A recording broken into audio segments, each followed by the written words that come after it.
Hi guys, welcome back to Dimitra's Dishes. So today we're going to be making a chicken stew with spinach. It's really easy. You can make it on any weeknight in a real hurry. It gets done in under an hour. Very, very quick and very easy, all in one pot. You're going to need about 3.5 pounds of chicken. I love to buy these boneless, skinless thigh meat, chicken thighs, and they cook really easy. I mean, there's a lot of meat on them, and it is a more economical cut of meat. If not, you can just get a whole cut up chicken with the bones, and that adds more flavor. And just make sure that there's no skin on it.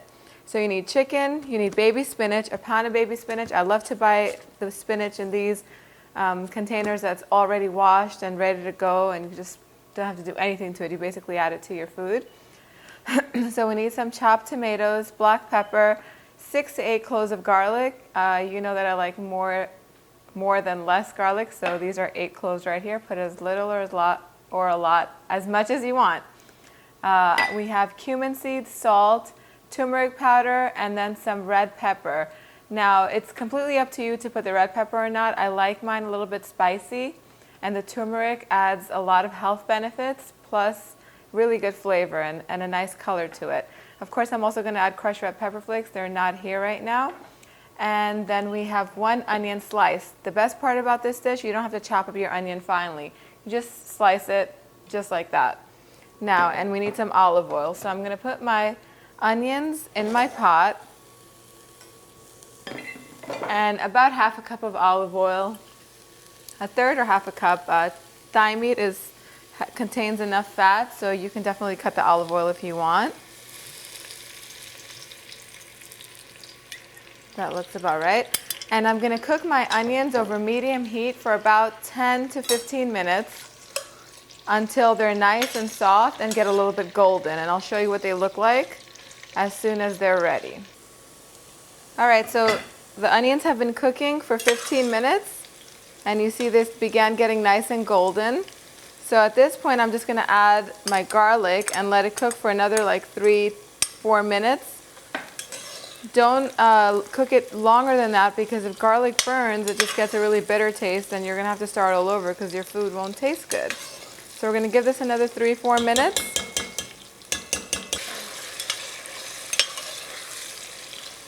All right, so as you can see, the garlic also began turning a nice golden color, and you don't want it to get darker than this, otherwise it gets bitter. Right now it's nice and soft and sweet.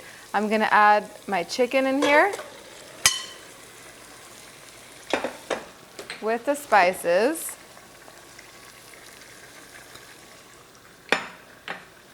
I'll add some crushed red pepper flakes as well,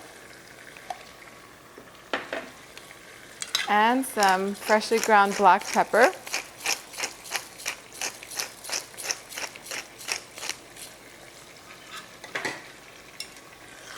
Give it a nice stir.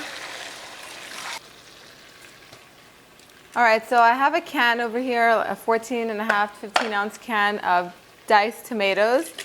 Use any tomatoes you have. If you have crushed tomatoes, then you don't have to puree them. But I like to puree them, make them nice and smooth. It just makes a better sauce, and you don't have to wait for them to completely, break down in your chicken. That's perfect. We're not adding any water to this. Chicken cooks really quick, and you don't want your stew to be thinned out with the water. The chicken is going to release lots of its own juices.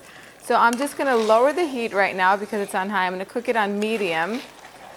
And it's going to take about 30 to 35 minutes for the chicken to be completely cooked. And then the sauce, it's going to form a really nice sauce.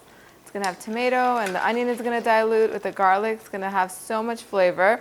I'm going to clean this area up, and as soon as my chicken's ready, I'm going to show you how we're going to go about adding our spinach. Okay, so the chicken has been cooking on a medium-high heat for 35 minutes, and you want to make sure to, don't leave this alone. Go in and stir it every 10 minutes, every 8 to 10 minutes, so that way it doesn't stick on the bottom and burn. And you see how it's created a nice thick sauce? Now it's ready. We're ready, actually, not Eddie, to add our spinach in just a few batches, maybe 3-4 batches.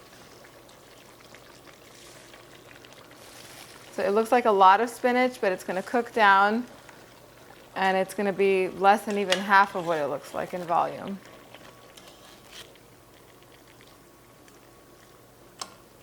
And that's it. Once all the spinach has wilted down, you're going to turn the heat off and taste the seasoning and see if it needs more salt.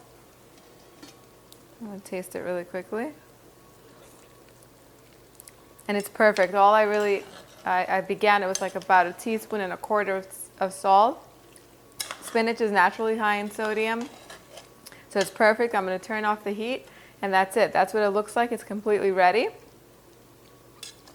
And I'm going to serve this with some white rice that I already have, and I'm show you what it looks like. It's so delicious. So this is not a traditional Greek dish. It has like a touch of like a Pakistani style food in it. My husband's from Pakistan, so I love, my second best cuisine has got to be Pakistani food. It's delicious. So that's where the turmeric and the spicy red pepper came from. You can definitely leave those out and instead substitute some oregano and paprika. That would be fine too. But give it a try. If it's easy for you to find turmeric and ground red pepper, go ahead and make this. It tastes very delicious. It's really healthy. And then make yourself a little bit of basmati rice. I have that recipe up on YouTube as well, on my channel, as well as on my blog. And you just put some of the rice in here on a plate. And then take some of the chicken with the spinach. How easy is that? It's already in one pot. It's so healthy. And under an hour, you have a full meal. Take some spinach. Pour some of the sauce on there and enjoy it. You can put a nice little salad on the side. Go on my website, www.dimitrasdishes.com, and you'll find all of the recipes complete with exact measurements and everything on them. Again, it's www.dimitrasdishes.com. I'm going to dig into this and have this for lunch, and I'll see you guys tomorrow. Bye, everyone.